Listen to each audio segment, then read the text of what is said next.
परीक्षा की तैयारी अच्छी चल रही होगी। अप्रैल मई में कोरोना की दूसरी लहर का प्रकोप ऐसा था कि खुद प्रधानमंत्री नरेंद्र मोदी ने 12वीं की सीबीएसई परीक्षाएं न कराने का फैसला लिया था। आप लोगों से मिलने का मोह इस बार छोड़ना पड़ रहा है। लेकिन अब जब कोरोना काबू में आता दिख रहा है तो 12वीं की परीक्षाएं न कराने के फैसले पर पुनर्विचार करने की मांग उठी है। 12वीं की परीक्षाएं कराने के समर्थन में जो सबसे बड़ी आवाज है वो है लखनऊ के सीएमएस स्कूलों के संस्थापक जगदीश गांधी की। जगदीश गांधी ने प्रधानमंत्री नरेंद्र मोदी को चिट्ठी लिखी है और कहा है कि परीक्षाएं कराना ही छात्रों के हित में है। जगदीश गांधी के मुताबिक अब जब कोरोना के मामले कम हो गए हैं तो सरकार को 12वीं की परीक्षाएं न कराने के फैसले को बदलना चाहिए। जगदीश गांधी का सवाल है कि जब जेईई और नीट जैसी परीक्षाएं हो सकती हैं तो 12वीं की परीक्षाएं क्यों नहीं हो सकती हैं। उनके मुताबिक इंटरनल असेसमेंट से घोषित नतीजा पूरी तरह सही नहीं हो सकता है। यदि कोरोना होता तब तो हमें कोई दिक्कत नहीं है, लेकिन जब कोरोना समाप्ति पर है तो अब तो परीक्षा होनी चाहिए। और जब नीट की हो रही है और IIT-JEE की हो रही है और यूनिवर्सिटी तो इम्तहान लेगी। यदि यूनिवर्सिटी में इम्तहान होगा या तो यूनिवर्सिटी के लिए ऑर्डर कर दें कि आपको कोई इम्तहान नहीं लेना है, हर बच्चे को देना है, तो 6 लाख बच्चे दिल्ली यूनिवर्सिटी में पहुंच जाएंगे तो सीटें तो 64,000 है। कहाँ से भर्ती कर लेंगे सबको? तो उन्हें टेस्ट तो लेना ही पड़ेगा।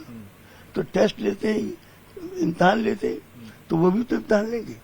तो इंटरमीडिएट के बच्चों का इम्तहान तो हर हालत में होगा। जगदीश गांधी जैसे स्कूल मैनेजमेंट से जुड़े लोग ही नहीं, कई छात्र भी सोच रहे हैं कि काश परीक्षाएं होती तो अच्छा होता। 10वीं की परीक्षा में 92% नंबर हासिल करने वाले यश कुमार ऐसे ही छात्रों में हैं। कोविड आया और सेंटर का डिसीजन आया और क्लास 10th और 12th के बोर्ड एग्जाम्स कैंसिल कर दिए गए। पर अब एक बार फिर से क्लास 12th बोर्ड एग्जाम्स को लेकर मांग उठी है। सीएमएस स्कूल के जो फाउंडर मैनेजर जगदीश गांधी हैं, उन्होंने एक letter prime minister Narendra Modi को लिखा है और रिकंसीडर करने को कहा है कि अगस्त के मंथ के अराउंड एग्जाम कराए जा सकते हैं। हम आप पहुंचे हैं लखनऊ के इंदिरा नगर इलाके में और यहाँ पर आप देखेंगे ये सब मेहनत जो मैं दिखा रहा हूँ ये यश कुमार की है। यश कुमार ने 10th में भी अच्छा स्कोर किया था, 92% अराउंड उनके 10th में आए थे। और आप देख सकते हैं जिस तरह से किताबें फैली हुई हैं ये दर्शा रही हैं कि किस तरह से लगे हैं। सामने आप HC वर्मा की किताब देख पाएंगे। ये फिजिक्स की एक इम्पॉर्टेंट पुस्तक मानी जाती है क्योंकि इससे आपका जेईई जैसे एग्जाम्स क्लियर होते हैं। तो कितना डिफरेंस है इस बार की 12th नहीं हो रहा है और सीधे जेईई जा रहे हो? अब सीधा यही जा रहे तो थोड़ा डर लगता है कि मतलब बिना सेमीफाइनल के फाइनल खेलने जा रहे हैं। हाँ वही बात है एग्जैक्टली। कैसे अगर बोर्ड्स होते हैं तो आपको पता लग जाता है आपका मतलब ट्रू पोटेंशियल क्या, आप कहाँ पे स्टैंड कर रहे हो। अगर बोर्ड्स ही नहीं लगे सीधा कंपटीशन में भेज दोगे, वहां पे ऑलरेडी इतनी ज्यादा मतलब पॉपुलेशन कंपटीशन है तो आपको थोड़ी प्रॉब्लम होगी। बोर्ड एग्जाम्स लोगे तो आपका बेसिक जो कॉन्सेप्ट है वो क्लियर हो जाता है, उससे आप जैसे जेईई मेंस है तो उससे आपको फायदा होगा। 10वीं में 98% नंबर हासिल करने वाली अक्षिता सिंह ने 12वीं की परीक्षा के लिए खूब तैयारी की थी ताकि दिल्ली यूनिवर्सिटी में दाखिला मिले, लेकिन परीक्षाएं रद्द होना उन्हें मायूस कर गया है।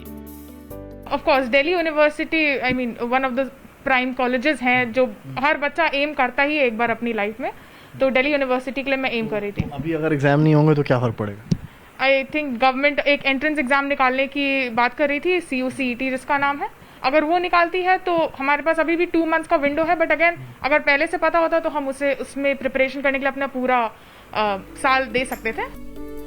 कई शिक्षाविद मान रहे हैं कि 12वीं की परीक्षाएं अभी भी पैटर्न बदल कर हो सकती है। बहुवैकल्पिक यानी MCQ पैटर्न पर अलग अलग शिफ्ट्स में परीक्षाओं का विकल्प चुना जा सकता है। समर्थ श्रीवास्तव, लखनऊ, आज तक।